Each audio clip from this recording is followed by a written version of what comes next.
On January 16, 1893, the Hawaiian Kingdom was a fully functional nation. It was internationally recognized, it was a member of the family of nations, and was actively engaged in commerce and trade. It had over 90 consulates throughout the world with ambassadors and ministers assigned to them.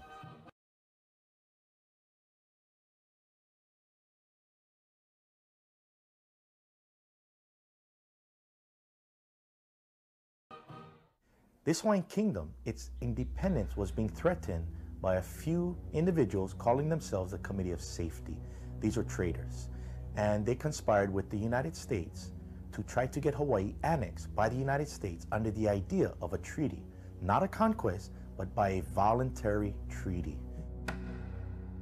Well, that's what sparked things to occur in 1893, January 17th. American troops were landed under the assumption that American lives were in jeopardy.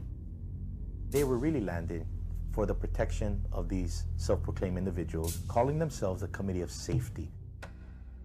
The Committee of Safety was specifically comprised of 6 Hawaiian subjects who were not of the native blood, 1 German national, a British national, and 5 American citizens, for a total of 13 people. Well, they decided to commit the crime of treason by declaring that the provisional government exists and that the United States is going to recognize them.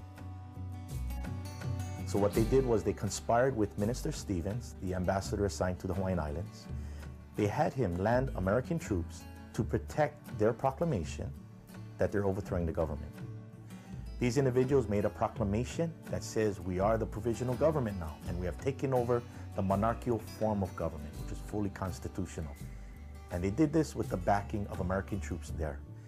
Now, mind you, it's only 13 people that are doing this, but you have United States Naval Forces and Marines coming off the boats. With the American troops landing, which was in total violation of international law and Hawaiian Kingdom law because they had no consent, Liliuokalani was put in a very precarious situation. She was Hawaii's head of state at that time. For her to take out these traitors, which she could have easily done, she would run into the problem with the United States. She realized that Minister Stevens was going to go ahead and recognize this provisional government as being the government of the Hawaiian Kingdom. Well, what she needed to do was to ensure that that can't happen by a legal process. So what she did was she yielded her authority, her executive authority, not to the provisional government, but yielded to the United States government because they landed troops unlawfully on Hawaiian soil. And what she asked was an investigation to be done to find out that American troops did land in violation of international law and treaties that Hawaii has with the United States. And she stated to restore herself to her constitutional position as the monarch. Now, that very same day, right after Liliuokalani issued that proclamation, Minister Stevens went ahead and recognized the provisional government. Now that's what gave them the go-ahead to now travel to the United States. And on February 14th, individuals from this provisional government signed a treaty in Washington, and then it was submitted to the United States Senate for approval. The problem was, before it could get approved, President Harrison, he was defeated in the elections by President Grover Cleveland. Grover Cleveland came into office in March. The first thing he saw was Liliuokalani's letter of protest. He said, definitely we have a problem, American troops have landed, and they're not supposed to be involved with these kind of things. He immediately went to the United States Senate and he took the treaty out from the Senate. And he says, you folks will not look at this because I have evidence that American troops were involved.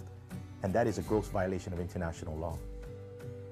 He then commissioned an envoy named James Blunt to do an investigation in this so-called overthrow. As a result, James Blunt came to Hawaii. He did a full investigation. And his conclusions were America was wrong. They're in violation of international law. Minister Stevens was wrong. He acted without the consent of the United States Congress or government, and he called for the restoration of the Hawaiian government. As a result, President Cleveland gave a message to the United States Congress of its findings. In his message, he stated to the United States Congress that the provisional government was neither de facto nor de jure.